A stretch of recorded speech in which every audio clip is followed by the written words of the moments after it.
happened. And what a beautiful, beautiful time. But I know this time, digitally, even though it's digital, is still just as beautiful. I'm so happy to be here, so happy to be able to share with you what's been on my mind and heart as of late. When I was thinking about what I could share on this Zoom with my books in the back. It's not real, by the way. This is not real. I probably have twice as many books, but these are not my books. Anyway, so when I was thinking about what to share with you guys, I just felt like let's just get right down to it. So for the last year, probably 2 years, I've been working on a course, and this course is life mastery, and it's got 7 modules, and each module focuses on different aspect of life, right? So you've got mind, body, spirit, nutrition, movement, etc. And I wanted to share with you a little bit of that course, if you don't mind. This funny mind, I say if you don't mind, but this particular talk will be on the mind. What is it? Could we go beyond the mind? And I'm gonna share my screen and get into a nice slideshow. So I love this guy, Nisargadatta Maharaj. He's got a great quote. He said, "The problem is you think you're having thoughts. Thoughts happen." Anybody who seriously meditates dissolves. Let's say that again. Anybody who seriously meditates dissolves. So we often confuse meditation with concentration. I think Papaji said, when you think you are meditating, you are not meditating.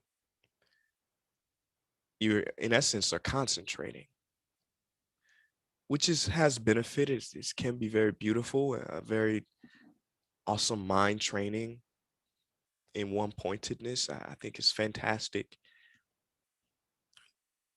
True meditation is a dissolution of self, and it is a seeing of reality as it truly is. When you think you having thoughts, thoughts happen. See, thoughts are like farts. They just happen. If I tell you don't think, and you're watching this video, right? If I tell you don't think, what happens? Thoughts happen.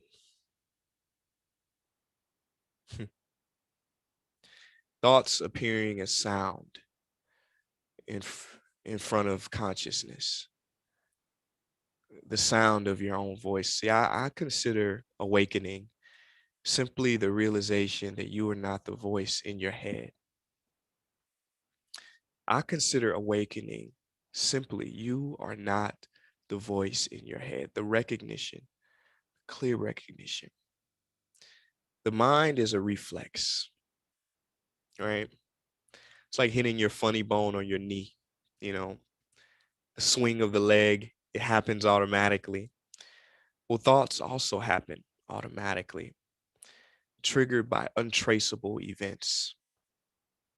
Now, a lot of people, this is heavy news. This is heavy news because we've gone our entire lives believing we are the voice in our heads. And if I tell you that you're not, you question it. But I don't want you to believe anything that I'm conveying in this talk just on faith value or face value. I want you to truly experiment and just be still and notice that thoughts come and go as they may. So I want you to discover that who we truly are is presence awareness. Ramana Maharshi, um, Mr. Arunachala, um, he used to say the simplest meditation, the simplest way to discovering reality is to ask yourself, who am I? This is also known as self inquiry. Who am I? To whom do these thoughts come to? In your next meditation, I invite you to simply ask this question. To whom do these thoughts come to?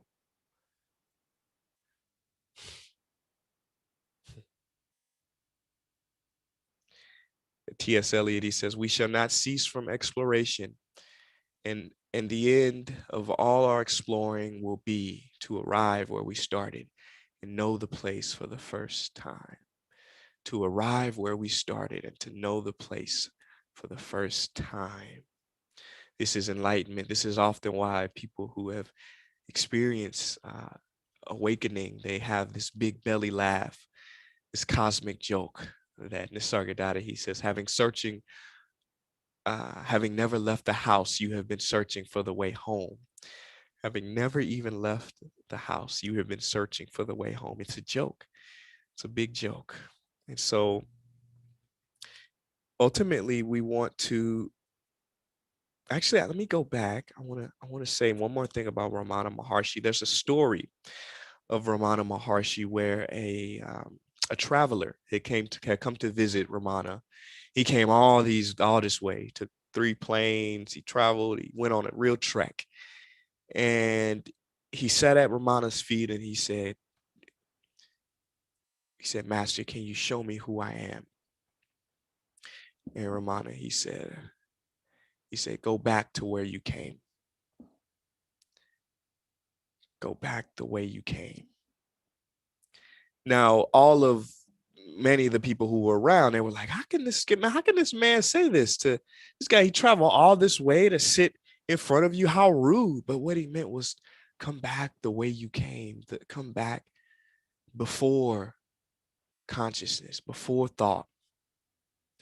Come back the way you came. When we go back, we arrive at a primordial state of awareness.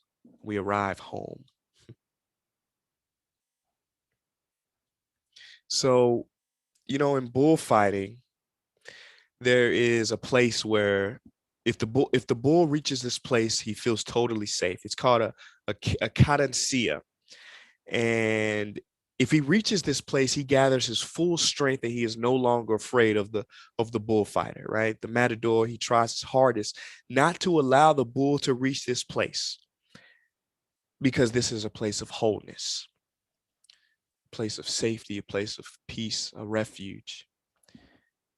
This place is called the cadencia. Our external world is like the matador. It keeps us distracted, chasing the objects moving in the wind. That's what the world wants. It wants us to never reach this cadencia, this place of inner peace, inner awareness.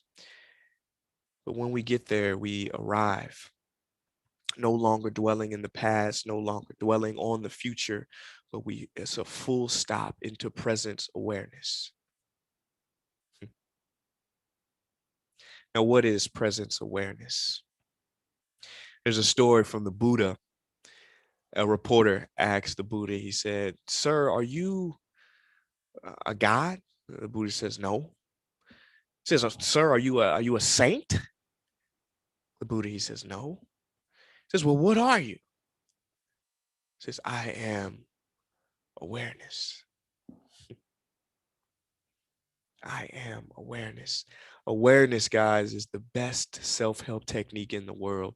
The more we can stay in awareness, the more we become aware of our own stories and beliefs, the more we can change them and shift them and choose which ones to occupy our attention, and the less of a victim we are. Awareness is nowness. There's so many books. I'm sure you've seen them. There's Ram Dass's Be Here Now. There's Eckhart Tolle's Power of Now.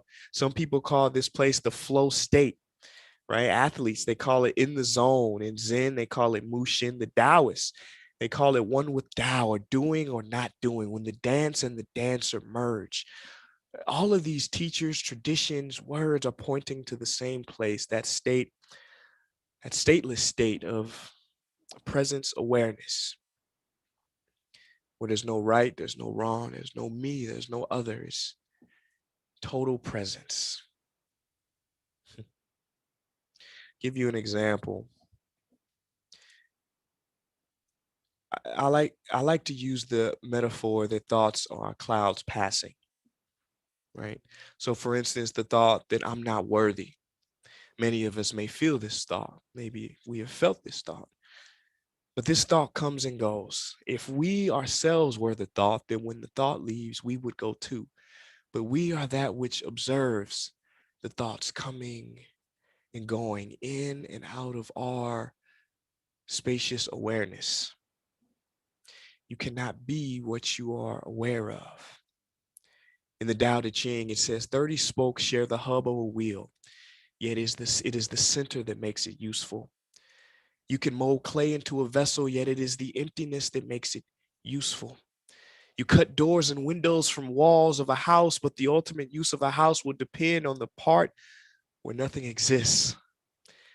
Therefore, something is shaped into what is, but its usefulness comes from what is not. It is the space between the notes that makes the music. I like to use the analogy of stepping out of the washing machine and observing the thoughts from outside. When you're in it, you become it. You become it. But how do you get there? The good news is you never left. Having never left the house, you have been searching for the way home. A lot of times we have this thought in spirituality to try to get there. I need to get there. This is a trick. This is a trap. Having never left the house, you have been searching for the way home. Just keep quiet and be still.